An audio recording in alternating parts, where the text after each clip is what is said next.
मेरे आने में देरी का एक कारण है, मैं बिल्कुल सीधे रास्ते आई हूँ। आवाम को जोहार सलाम नमस्कार। लाइव इंडियन गार्ड से मैं मल्लिका। लाइव इंडियन गार्ड अभी फ़िलहाल विनोद बिहारी महतो कोयलांचल विश्वविद्यालय में है। मेरे साथ आजसू छात्र संघ के प्रदेश महासचिव विशाल महतो जी हैं। उनसे जानना चाहूँगी विश्वविद्यालय में, क्योंकि अस्थाई कुलपति जो है वो आ चुके हैं, क्या उम्मीदें हैं और साथ ही उनके लिए यहाँ पर क्या क्या संभावनाएं हैं, वो सभी मुद्दों पर बातचीत होगी। बहुत स्वागत है विशाल।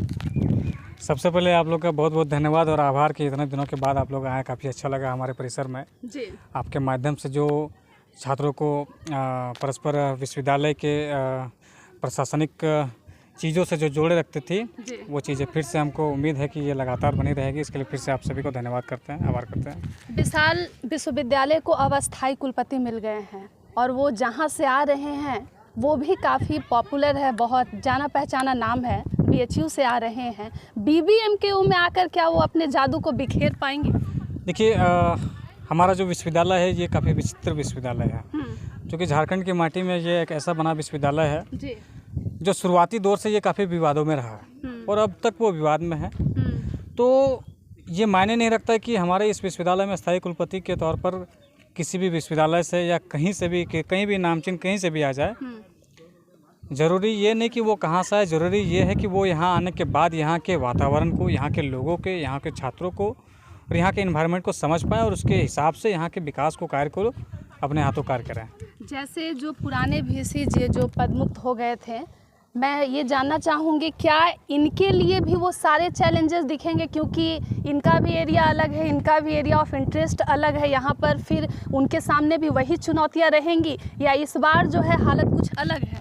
देखिए, इससे पहले जो कुलपति थे जी, जब शुरुआती टाइम में आए थे तो काफ़ी उम्मीद थी कि नहीं अस्थाई कुलपति मिले हैं, क्योंकि एक दौर जो चला इस विश्वविद्यालय में, इससे पहले जो अस्थाई कुलपति नहीं थे, तो इससे पहले के जो कुलपति थे स्थायी कुलपति सुखदेव भॉय सर, उससे पहले भी एक लंबा समय तक हमारे विश्वविद्यालय में चूँकि अस्थाई कुलपति नहीं था, जिसके कारण से बहुत से कार्य छात्र हित पर नहीं हो पा रहे थे।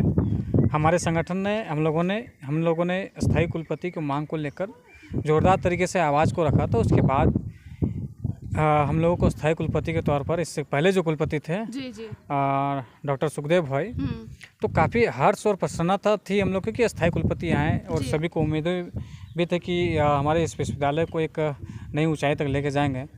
लेकिन बीच में उनके आने के बाद से शुरुआती टाइम से उनको छात्र हित के एजेंडे से ज़्यादा उनका इंटरेस्ट कहीं और चीज़ों में लगने लगा और छात्र हित के मुद्दों को नज़रअंदाज करने लगे।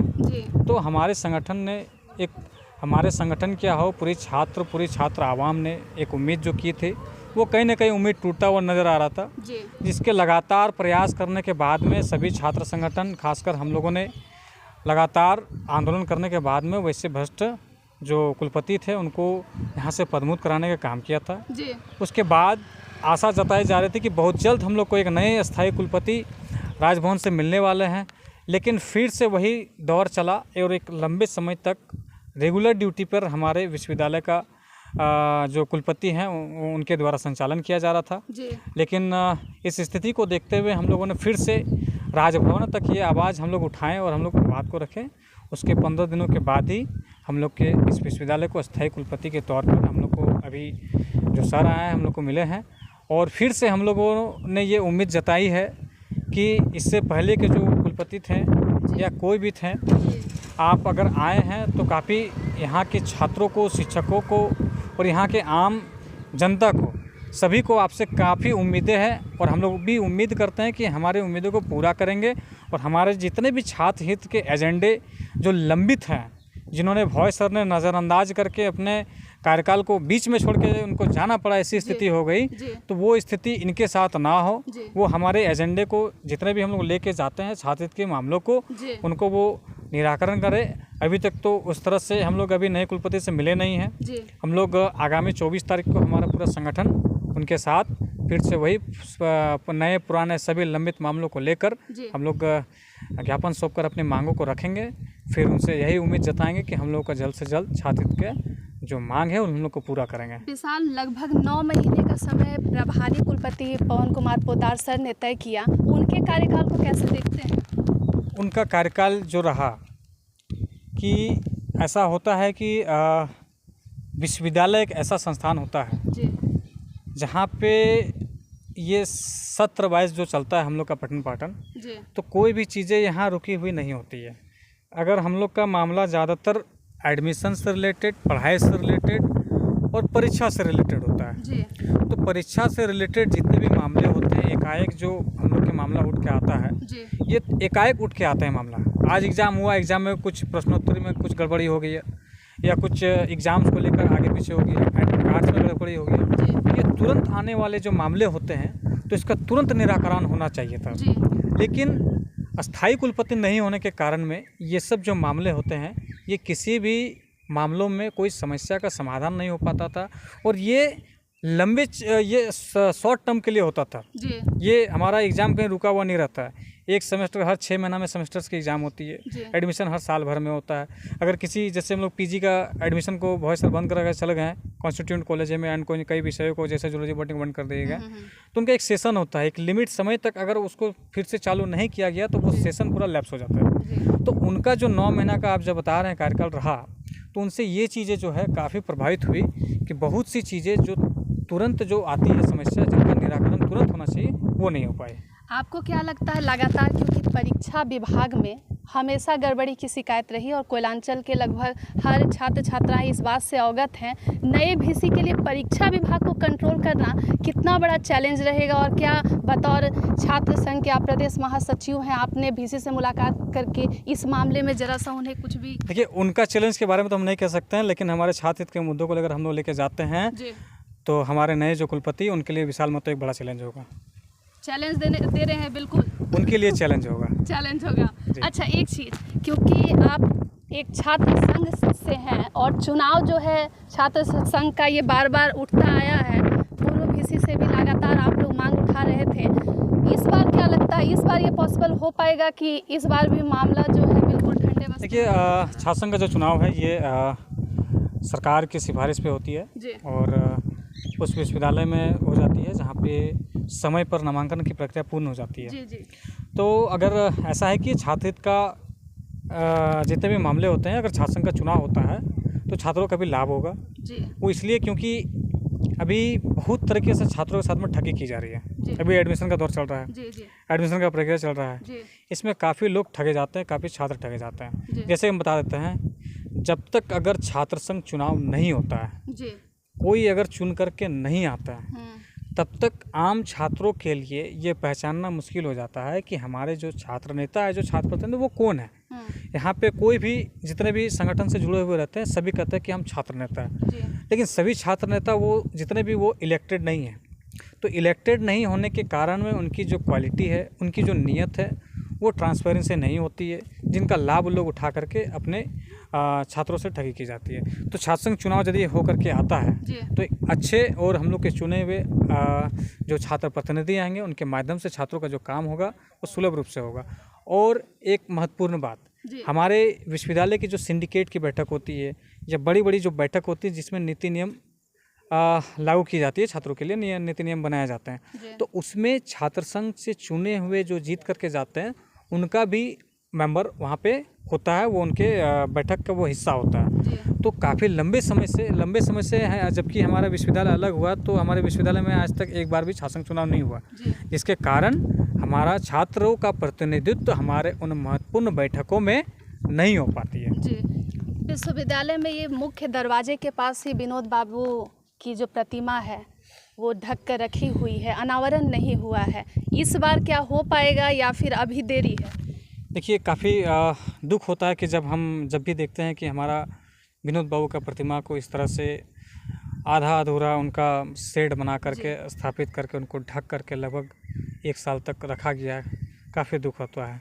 लेकिन इससे पहले जो वाइस चांसलर थे, उनके द्वारा उनका जो ढांचा उनके जो शेड है, उस शेड को बनाने का जो ढांचा में जो बजट बनाया गया था, उस बजट में काफ़ी गड़बड़ियाँ थी जो काफ़ी ऊपर नीचे थी, जिसके कारण उनके हटने के बाद से जो प्रभारी के रूप में जो कुलपति थे, तो उनके द्वारा फाइनेंशियल पावर था ही नहीं जी।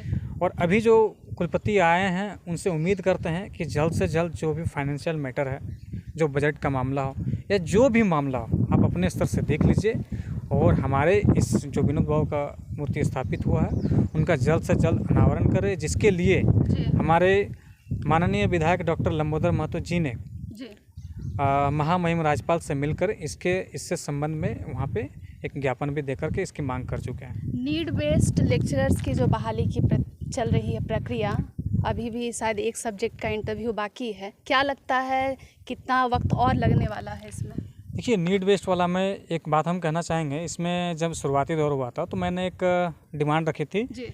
कि यहाँ पे स्थानीय लोगों को मौका मिले। जी। स्थानीय लोगों को मौका मिले ऑब्लिक करके हमने ये मांग रखी थी कि जो आप 3 गुना जो इनवाइट करते हैं इंटरव्यू के लिए, तो आप 5 गुना उसमें इनवाइट कीजिए, तो इसमें ज़्यादा लोगों को मौका मिलेगा। तो इस क्रम में हमारे ये बात हम लोग यहाँ से लेकर राजभवन तक दिख गए थे, क्योंकि स्थानीय जो पॉलिसी है गवर्नमेंट के यहाँ से बनाई जाती है, जो एक बाधक के रूप में काम करके जो सूटेबल हुआ उसके हिसाब से तो कर ही रही है आरक्षण रोस्टर। तो उसके बाद में हम लोगों ने जो 5 गुना डिमांड रखा था, तो जिसके फलस्वरूप इन लोगों ने वहाँ से राजभवन के माध्यम से एक आया था कि 5 गुना आपको डॉक्यूमेंट वेरिफिकेशन के लिए डीबी के लिए बुलाया जाएगा और 3 गुना आपको बुलाया। तो प्रक्रिया अभी संचालित हो रही है, चल रही है, आखिरी सब्जेक्ट का बचा हुआ है और अभी तक किसी प्रकार की गड़बड़ी तो हमारे प्रकाश में नहीं आई है। और ये उम्मीद है कि 22 तारीख को होने वाले ज्योग्राफी के आखिरी विषय के बाद में बहुत जल्द सैकड़ों की संख्या में हमारे छात्रों को विभिन्न महाविद्यालय में शिक्षक मिलेंगे हम लोग, तो उससे काफ़ी राहत हम लोग को छात्रों को मिलेगी। विश्वविद्यालय जो है विशाल काफ़ी खूबसूरत है, लेकिन जो फ्लोर है, क्लासरूम है, वो उसकी स्थिति अच्छी नहीं है। चारों तरफ गंदगी बिखरी हुई है। रोज़ाना आप लोग आते हैं, ऐसे हालात को देखते हैं, क्या किया जा सकता है अपनी ओर से, क्योंकि लगातार लोग मांग तो कर रहे हैं पर कुछ हो नहीं पा रहा है? देखिए, फ्लोर जो है एडमिनिस्ट्रेटिव वाला और एकेडमिक वाला, दोनों बिल्डिंग का जो है ये इतना बड़ा बिल्डिंग है, तो उसके मेंटेनेंस के लिए जो वर्कर चाहिए वो उचित संख्या में नहीं है। तो जिसको हमारे जो अभी कुलपति आए हैं उनको ये बात समझना होगा और अपने संज्ञान में लेकर के मैन पावर को थोड़ा सा बढ़ाना होगा। और बाकी आउटडोर जो कैंपस का हम लोग का इलाका है, जहाँ पे यहाँ वहाँ गंदगी अगर देखने को मिलती है, तो यहाँ पे हम छात्रों को भी जिम्मेदारी लेनी होगी कि हम लोग यहाँ जो कूड़ा यहाँ वहाँ नहीं फेंके, चूँकि हमारा कैंपस अभी भी साफ़ सुथरा। हमारे इस पीजी डिपार्टमेंट के सभी छात्र इतने जागरूक हैं कि वो इस तरह से अभी तो नहीं करते हैं, लेकिन कहीं अगर दिखता भी है तो हमारे एनएसएस की जो टीम है, काफ़ी बड़ी टीम है एनएसएस के माध्यम से, तो उसके माध्यम से जो चलता है वो सफाई अभियान चलाना चाहिए हमारे। आगे किन किन मुद्दों पर आप लोग वीसी सर से मुलाकात करेंगे और क्या प्लानिंग है नए वीसी सर के साथ, किस तरीके से आगे बढ़ना है? देखिए, हम लोग का जो सिद्धांत रहा है कि सैद्धांतिक रूप से हम लोग सबसे पहले आवेदन देते हैं, फिर निवेदन करते हैं, नई बात बनी तो हम लोग आंदोलन करते हैं। तो वही अपने सैद्धांतिक जो हम लोग का नीति रहा है उसको अपनाते हुए हम लोग सबसे पहले आगामी 24 तारीख को हम लोग पूरा आशु छात्र संघ पहली बार मिलने वाले हैं। इससे पहले हम लोग जैसे आए थे तो उनके स्वागत में 101 का पौधारोपण कार्यक्रम उनके शुभारंभ से किए थे हम लोग, लेकिन औपचारिक रूप से हम लोग 24 तारीख को हमारा आशु छात्र संघ परिचय के साथ में मिलेगा और साथ ही साथ सभी बिंदुओं के साथ में जितने भी लंबित मामले हैं, नए मामले, पुराने मामले, उनमें से कुछ मुख्य जो हैं, जो जूलॉजी बॉटनी का मामला है, इंटरमीडिएट का मामला है और बंद हुए पीजी का मामला है, साथ ही साथ क्षेत्रीय भाषा में पीजी की पढ़ाई।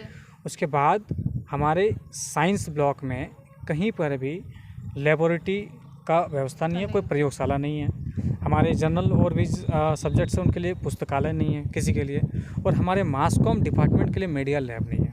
तो प्रयोगशाला, पुस्तकालय, मास कॉम के लिए मीडिया लैब, इन सब चीज़ों को लेकर के ये जो हम लोग के मुख्य एजेंडे हैं इनको लेकर के हम लोग मांग करेंगे। इसी बीच में विभिन्न महाविद्यालयों से हम लोग के छात्र संगठन ने विभिन्न मुद्दों को हम लोग कलेक्शन किए हैं, जिसमें पीके राय महाविद्यालय के बीसीए के क्लासेस नहीं होती है, वोकेशनल कोर्सेज के कई ऐसे महाविद्यालय हैं जिनके यहाँ पे इसी प्रकार के क्लासेस का जो है शिकायत आया हुआ है, तो हम लोग कलेक्ट कर चुके हैं।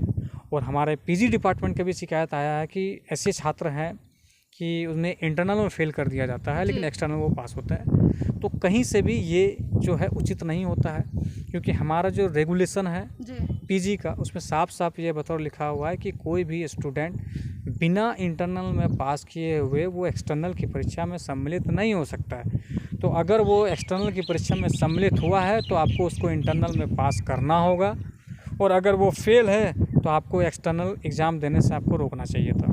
तो जो काम इन लोगों ने नहीं किया। साथ ही साथ एक्सटर्नल की जब बात आती है तो उससे पहले इंटरनल में साफ साफ लिखा हुआ है कि कोई बच्चा अगर फर्स्ट इंटरनल में फेल होता है तो सेकंड इंटरनल उन लोग का एग्ज़ाम लेना है।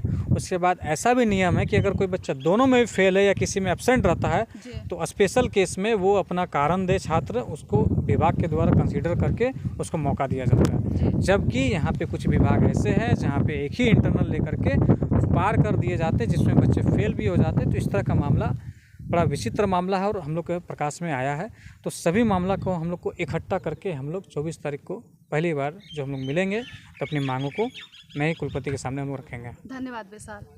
वैसे चुनौतियां अस्थाई कुलपति के लिए बहुत सारी हैं, कुछ मुद्दे तो विशाल ने भी बताए हैं, लेकिन चुनौतियों के बीच में भी कई लोग राह निकाल लेते हैं और उम्मीद की जा रही है कि अस्थाई कुलपति के आने के बाद से कई चीज़ें जो पुरानी बिल्कुल डगमगा सी गई थी वो वापस से स्थिर हो जाएगी और उस पर भी एक अस्थाई का मुहर लग जाएगा। वैसे आप अन्य खबरों के लिए लाइव इंडियन गार्ड के साथ जुड़ सकते हैं और ज़रूर बताइएगा नए कुलपति को लेकर आपकी सोच क्या है। अन्य खबरों के लिए जुड़ सकते हैं लाइव इंडियन गार्ड के साथ।